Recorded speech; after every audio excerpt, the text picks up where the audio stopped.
5 minutes. Thank you so much. It should not be surprising that the president is doing everything possible to make it more difficult for the media to hold him accountable and for the public to be informed about his reckless and illegal behavior. Yet here we are. The Republicans have actually organized this goofy hearing to try to convince the American people that PBS and NPR are, quote, domestic terrorists, or domestic threats, my apologies, not the incompetent, unqualified Secretary of Defense who's texting war plans to journalists.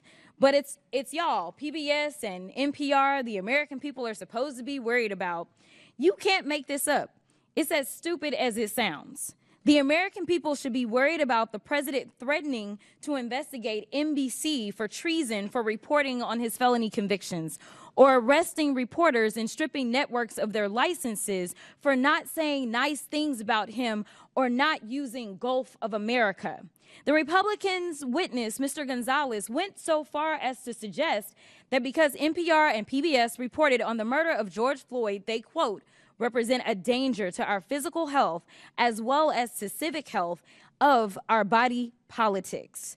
Ms. Mayor, do you think reporting on the murder of George Floyd and highlighting instances of systemic racism is a domestic threat to America? Thank you, Congresswoman. I believe it's our responsibility to report on all issues of interest to the American public. Thank you so much. Ms. Kerger, what about you? I agree. I think it's important for us to report on the important news of the day. So let's talk about the critical role of public media. During his first term, President Trump's own Department of Homeland Security highlighted the importance of public broadcasting's role in public safety. In 2018, his administration stated, quote, PBS and local public television stations play a crucial role in protecting communities by delivering essential information to individuals and first responders. These benefits are all made possible by public broadcasting stations' unique reach, reliability, and role across America, and are especially vital in rural and underserved areas. Madam Chairwoman, I would ask unanimous consent. I seek unanimous consent to enter into the record the 2018 Without objection, so ordered. And Madam Chair, I also seek unanimous consent to enter into the record the 2019 report titled Modernizing the Nation's Public Alert and Warning System from Trump's. Without objection, so ordered. In the report, FEMA encouraged, quote, the use of public broadcast capabilities to expand alert, warning, and communication capabilities to fill gaps in rural and underserved areas. Mr. Ullman, what's a more significant domestic threat, reporting the murder of George Floyd or dismantling most of America's emergency communication systems? Can you please repeat the question for me, Congresswoman? Which one is more of a threat, reporting the murder of George Floyd or dismantling most of America's emergency communication systems?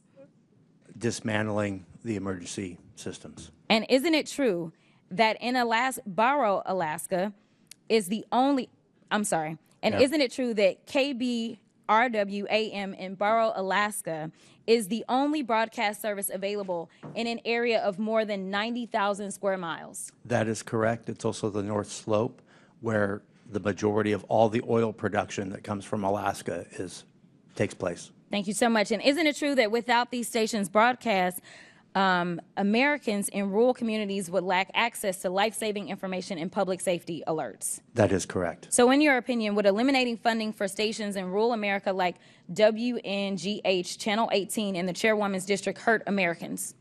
It would hurt Americans, yes. In fact, Georgia Public Broadcasting serves as the official distributor of evacuation route information during state-ordered evacuations, and the chairwoman is here advocating to strip their funding. Look, the DOGE agenda isn't about government efficiency. It's about breeding corruption at the expense of the safety of the American people, particularly Americans living in rural or remote parts of the country. They don't care about public safety. They don't care about emergency management, and they don't care about free speech, all of which are harming American people. In fact, I'm going to skip off real quick because they have tried to come for you, Ms. Mayor, and I just want to clarify, you did not work for NPR when those statements were made, did you?